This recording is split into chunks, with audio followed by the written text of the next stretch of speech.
O caminho de Deus é perfeito, a palavra do Senhor é provada. Ele é o escudo para todos os que nele confiam. Este é um texto escrito por Davi e que está registrado no livro de 2 Samuel, capítulo 22, versículo 31, o texto da Bíblia Sagrada.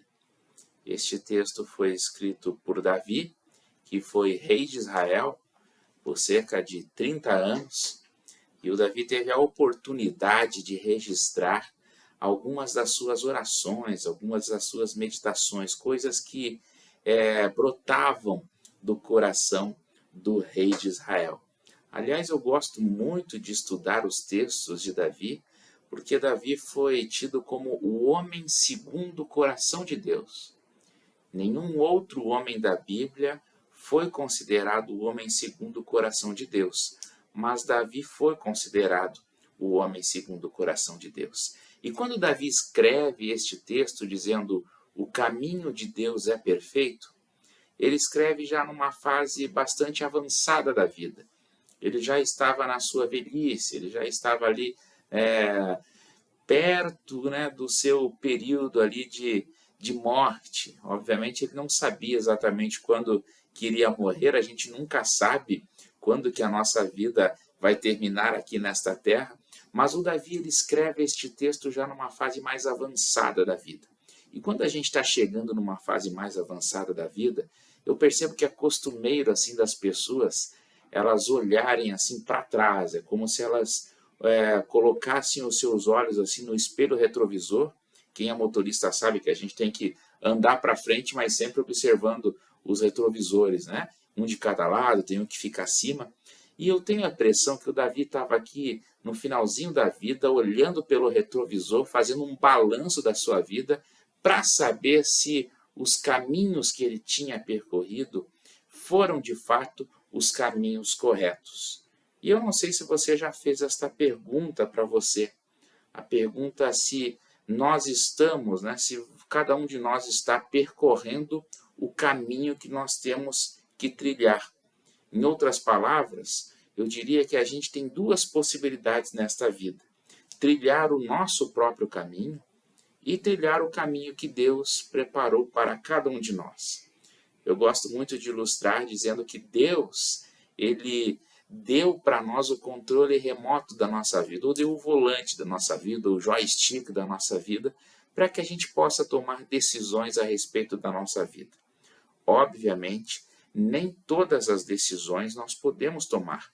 Há coisas que já são pré-definidas, há coisas que nós não decidimos. Eu, por exemplo, não escolhi o nome que tenho, eu não escolhi a cidade onde eu nasci, eu não escolhi os pais, eu não escolhi a data do meu nascimento. Aliás, eu sou nascido em 4 de julho, vocês podem sempre me dar presentes nessa data. Há coisas que a gente não escolhe na vida, mas outras coisas a gente pode escolher. O caminho que nós trilhamos na nossa vida, nem todas as nuances do caminho nós decidimos, mas muitas coisas nós podemos decidir, porque nós somos feitos à imagem e semelhança de Deus. E os filósofos, os teólogos utilizam o termo aí de imago Dei, a imagem de Deus. Como Deus é um ser que decide, nós também fomos feitos com essa capacidade de decisão.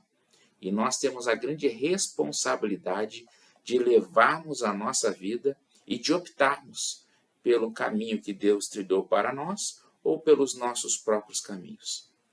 Eu gosto muito de automobilismo, porque eu gosto muito de direção, gosto de dirigir, gosto de viajar. E eu me lembro que quando eu era criança, eu tinha o costume de assistir às corridas de Fórmula 1 no domingo de manhã, e às vezes eu ia para a igreja e deixava a corrida gravando naquelas fitas de VHS, que a maioria das pessoas nem sabe o que é nos dias de hoje. Mas tinha um tipo de corrida que eu gostava muito também, que eram os ralis. E na época que eu era criança, existia o Rally Paris-Dakar, que até hoje existe, ainda é o principal rally do mundo. E eu não conseguia assistir o rally ao vivo, mas os editores do Rally Paris-Dakar eles faziam uma coisa interessante. Eles faziam uma edição em fita VHS dos principais momentos de cada ano do Rally Paris-Dakar. E naquela época, como assim nos dias de hoje também, os rallies, né, têm um piloto em cada carro, mas eles também têm assim ou um copiloto ou uma espécie de navegador. E qual é a utilidade do navegador? O navegador é aquela pessoa que orienta o piloto cada passo que ele tem que tomar, cada ação que ele tem que decidir durante o percurso. Então ele vai ali acompanhando, orientando para onde que é a próxima curva, que velocidade ele deve entrar naquela curva, se ele deve frear, se não deve frear, ele vai guiando o piloto para que o piloto possa tomar as decisões baseado nas informações do navegador.